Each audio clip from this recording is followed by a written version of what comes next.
The first part of this presentation is to how to apply the collar correctly. And essentially what I do is I pre-loop the collar with the light reflecting up towards the dog's chin, and I simply noose it over their neck and cinch it up. I want it to sit, I want it to sit high up on the dog's neck underneath their right ear, so that when I cinch it up, it's on muscle tissue. The dog should not be able to relocate the collar by shaking his head or scratching. And then I just loop up all the excess. And of course, he goes home with this collar, so you can cut off the excess. He's still got some growing to do. We have to adjust his buckle collar because he's packed on some weight since he's been here. Good boy. So now the collar is on, and it's on the dog. And the other tutorial that you've received, we went over the functionality of the collar. And the one thing that I want to stipulate, whoops, there we go. One of the things that I want to stipulate is every time you apply this collar, it's like a new experience. You never start out at the level you took it off the dog at. You want to start it out on 1, and you very gently roll through the dial an increment at a time. Now he hears the clicking from the collar, or from the transmitter, from me pressing the button, until you find a level that he will respond at. I go up about 2 increments at a time, because on occasion this guy's worked as low as a 4. Good boy! And on occasions he's worked as high as like a 17 to a 20. And all we're looking for is that appropriate response.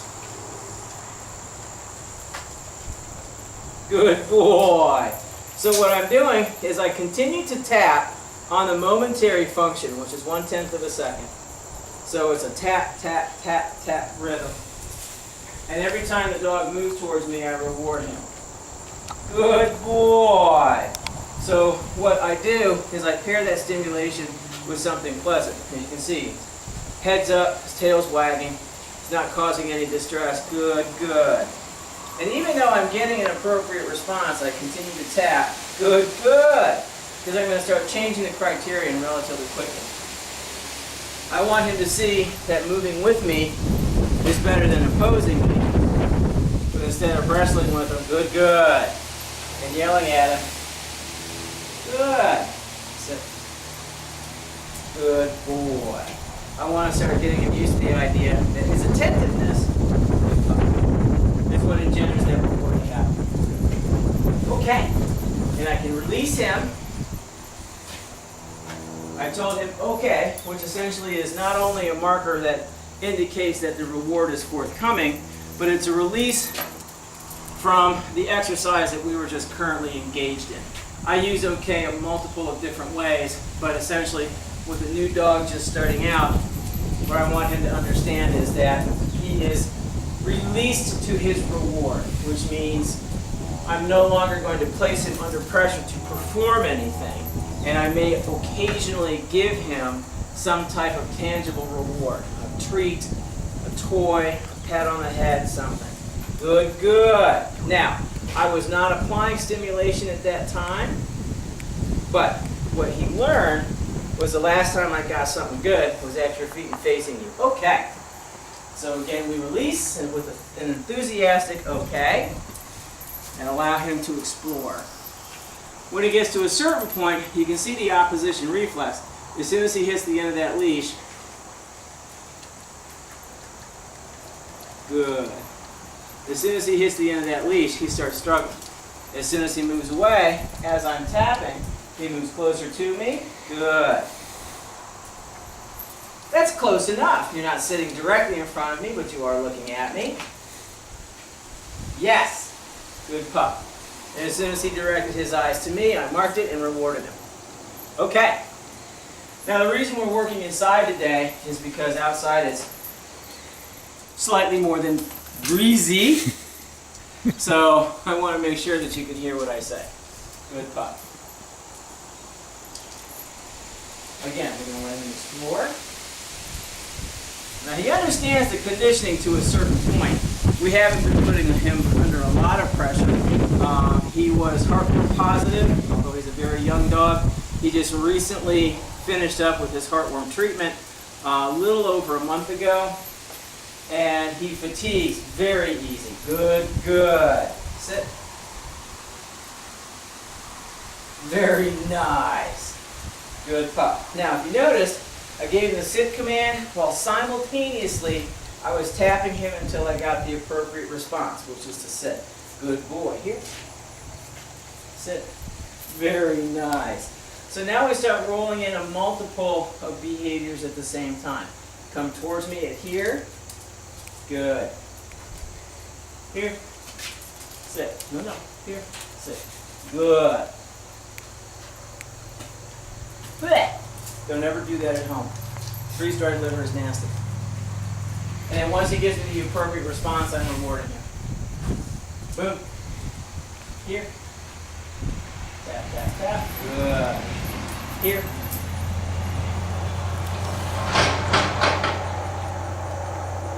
Here. Good. Sit. Good. Okay. Very nice. Very nice. Good pup. Well, anyways, back to it. He has absolutely no stamina whatsoever, and even in play, he lasts about 5 minutes. Good, good.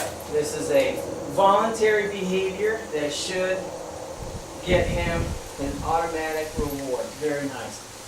And as a result, we have to be very careful with how we spend this dog's energy. Good pup. He's going to be here for a while, so it's important to go slow. The first skills we teach is the recall with pressure for attention. Good, good. Sit. Very nice. Good pup. The second thing we teach is attention. Yes! As soon as he makes eye contact, I pay him off. Good boy.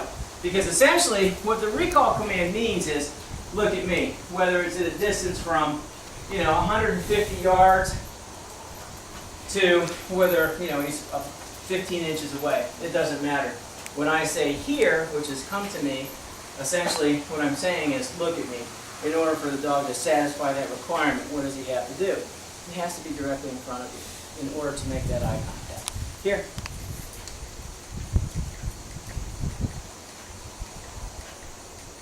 Boom. Here. Yes. Nope. Here.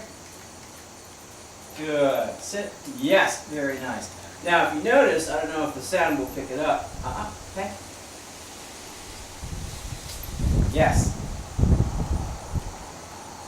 Yes. Good boy. When I told him no, I was not applying stimulation with the collar. No is just information. It means that's not what I want. Good, good. Yeah. Now, he just had breakfast not too long ago, so I don't think we're going to have the dog mentally for very long. Here. Good, good. Here. Good. Nope. Here. Sit. Very nice. Good boy. Now, if you notice my hands handling the leash, okay. If you notice my hands handling the leash, I'm not giving him a lot of bounces with the leash. All I'm doing is restricting his ability to escape a certain distance. Like right there is a prime example. He's got a lot of opposition reflex. He gets to the end of that leash and he has a tendency to dig in and fight back. All I'm doing is restraining his ability to escape me. With the e-collar, all I'm doing is tapping him towards me without putting a lot of pressure on him. Good, good. So he comes to the conclusion that turning into that pressure and being close to the handler. Yes, good boy. Is what engenders that reward. Okay, bud. Nice job. Very good. Now, basically the reason we have them working on a 15-foot leash is because as soon as they get the concept, we start giving them the opportunity to make those decisions from further and further distances. Now, he's had some of this work. He's had some, basically some work where he's not on any equipment at all, and we just basically use social attraction in order to keep him with us. But being 6.5, 7 months old, social attraction is not necessarily that important to him anymore. He's learning how to investigate his environment. He's become much more interactive with other dogs, and basically good. So what we want to do is provide enough incentive for him to be able to continue finding value in what the humans bring to the table. Leave it. Good boy. Good, good. Now again, I'm not making any demands at this time. All I'm doing is tapping and moving. Good. Because the first thing that we taught this dog, yes, very good, was that when he feels that pressure, easy. I like my fingers. Thank you, buddy. Was to return to the handle. That's all it means. All that stimulation means is, look at me. And right now we're working on about a 7. Here. Here. Good. We're getting all tangled up here, big feller.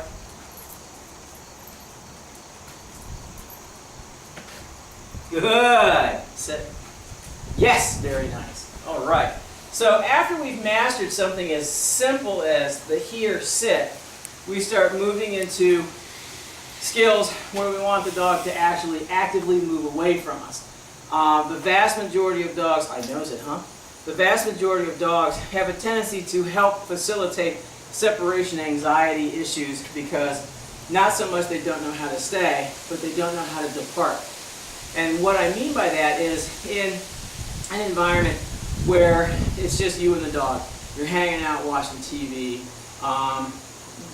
talking on the phone, whatever, and you're stroking the dog, or the dog's laying next to you on the couch or something like that, and you go to move, the dog, of course, feels emotionally obligated to follow you, or to at least question what you're doing. What we want to do is we want to teach the dog to be independent for pretty protracted periods of time.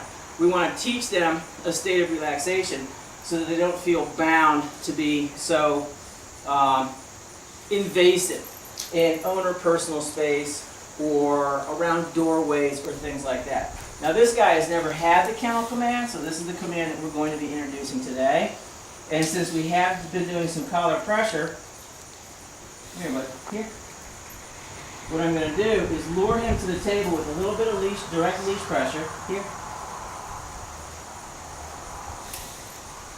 which he's refusing to do.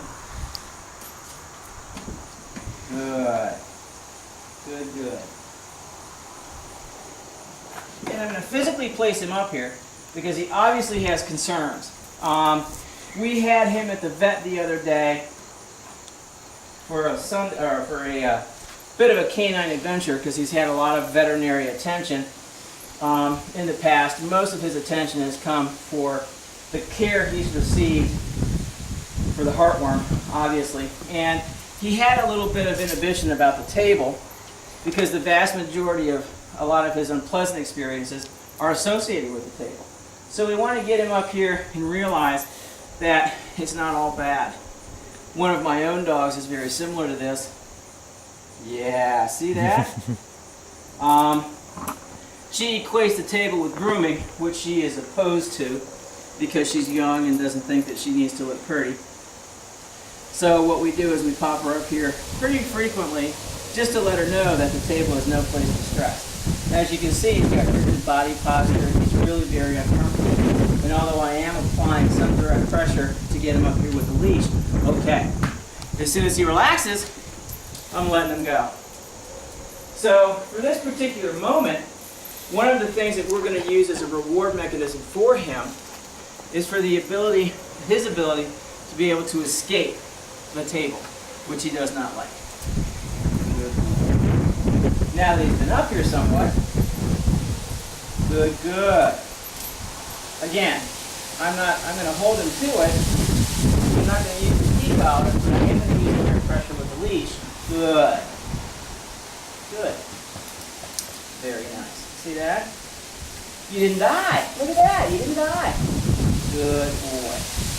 Now at this point, since I've already forced him onto the table once, I'm not going to allow him to escape. I'm going to force him back onto the table this time as well, because he needs to understand. You see the bowing of the body? Good. He needs to understand that no harm is going to come to him here. Good boy. Very nice. If he goes to resist, I'm not going to correct him or punish him, because essentially it's not wrong. He simply doesn't know how to be right. Nice loose leash. Good, good. Very nice. You get a little bit of relaxation, the absence of pressure. He's standing there on his own, and then we release. Okay, good job. You can see the willingness with which he abandons the table, because he clearly doesn't like it. But our goal today is to get him up on the table on his own accord. I knows it, huh? You're grubbing on the ground, you think there's something down there. Nothing but weeds and icky stuff. You ready? Good pup. Good boy! Now, although he made a bit of a rush to get off the table, and again, you can see his body posture. He's poised for flight. I'm stopping him just with my hand, which he's learned to believe delivers comfort. Good. Until he relaxes.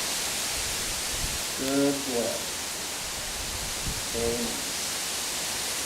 Very nice. He's no longer applying weight to my hand. I'm going to release my hand. He's still a little poised for flight.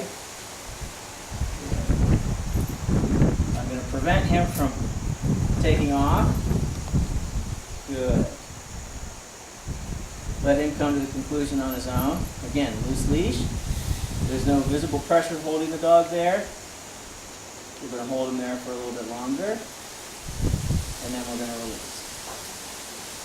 Very good. Okay, nice job, buddy. Okay.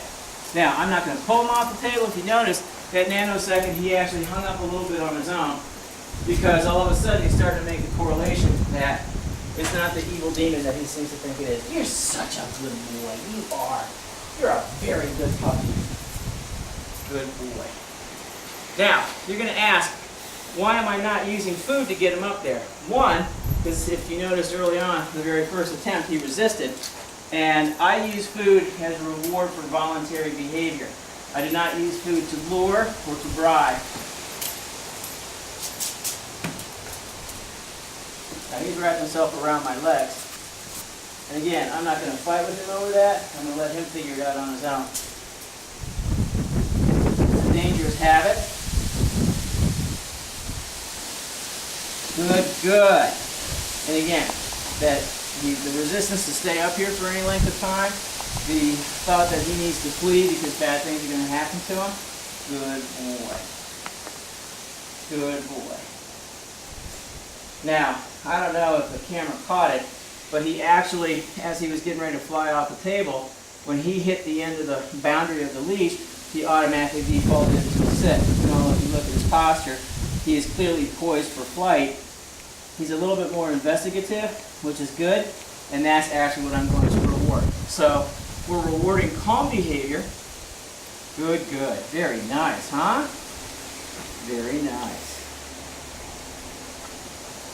Very nice. Okay. I'm just going to stand here for a minute.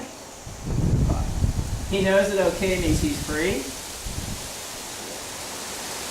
I've rewarded him for calm behavior. I've allowed him the opportunity to escape. Good pup. And all of a sudden he's starting to hang out there a little bit more on his own, as he starts realizing that the only thing he needs to fear is his own apprehension. Hey. Yeah, buddy. But it's still a table and I ain't going up there. Good pup. I'll look at anything but the table. Good boy. Yeah, good boy. Any encouragement he has. Ah, very nice. Yes. Now he starts realizing that making a voluntary effort is actually just as rewarding as not being there at all. Good pup. Very good. No. That's it. Woohoo! How many's he here? Good boy. You ready? We're going to do it one more time, okay? Now, if you notice, I'm not actually telling him what to do. What I'm doing is teaching him how to overcome his apprehension with doing what he perceives he doesn't want to do. I'm not giving it a name. He doesn't understand the kennel command. He's never heard the kennel command, except for when it relates to his crate. But now what we're doing is teaching him, get out of there, bud, that the kennel command means you go where I send you. And he knows what's happening next. I mean, dogs aren't foolish. They're not stupid. Good pup. And he's up on his own. And down on his own. Now what we're going to do is we're going to hold him from the pressure. Good. That's good. And again, he's trying to dive bomb off the table. And I'm not yanking on him or anything. I'm just simply making it difficult, if not impossible, for him to escape that pressure until he does a certain thing. Good, good. Very nice. Very nice. Because we had a fight, I'm not going to reward the behavior just by virtue of the fact that I don't want to take a chance. I'm going to encourage the fight. Okay. Because dogs are smart. They're opportunists. He's like, I did it once. That's enough for me to have to do this over and over and over. It's repetitive junk. Good pup. Good boy. Very nice. And I stopped him from jumping. Good. The leap was voluntary. The stay was not. We're looking for both at this time. He needs to stick the landing. Okay. Good pupzilla. That's a lot of thinking for you, isn't it, little doggy? Boom. Boom. Good boy. Yeah. Come here, buddy. Again, you can see me closing my hand down so that he cannot escape. I'm waiting for him to make the leash relaxed so that we can move together as opposed to in opposition to each other. And we're going to head straight for the table. Let's go. Up he goes. Nicely done. And again, he doesn't stick the landing, and we're right back to where we were. He's poised for flight. Good. So we're going to hold out a minute. Wait until he relaxes somewhat.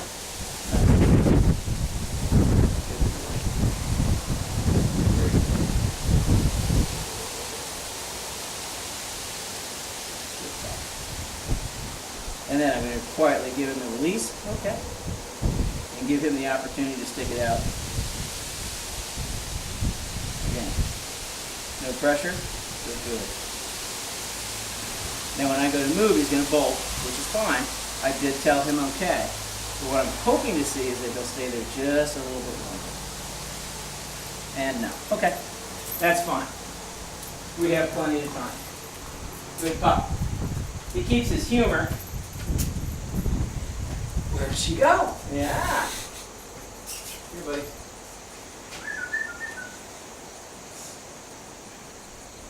Boom.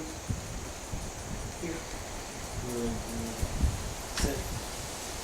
Very nice. And I'm going to finish off with using a little bit of primacy and recency. We started out with this exercise. It's easy for him to succeed. We're going to finish with this exercise so that we end not only with the successful outcome of him responding appropriately and with enthusiasm, but that he's not being drug around the training field, or in this case, a carport of a garage, and being miserable about the experience. Boom, here. Here. Good. Sit. Very nice. Very nice. Okay. Good, good. Yeah, you're a good pup. All right. What do you think there, pumpkin? I want some more of that stuff. I want some more of that stuff.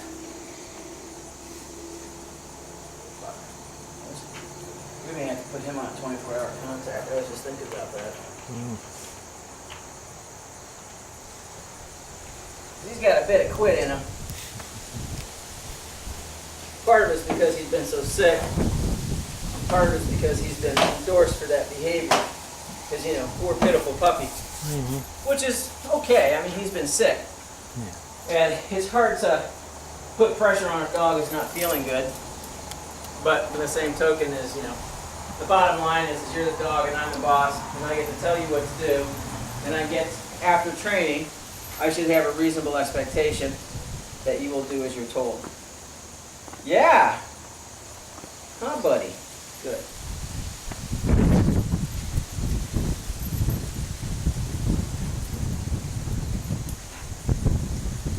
Good, good. Now, he does have a bit of a heel on him. Good pup. Sit. Good boy. I don't think it's been a requirement too much. He does not have an auto sit. Good boy. That's nice. And again, we escape the table. He tries to wrap around my legs.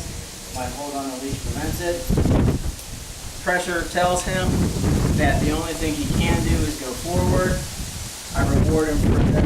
Give him a nice pat on the back, shoulders, head, and I make him away.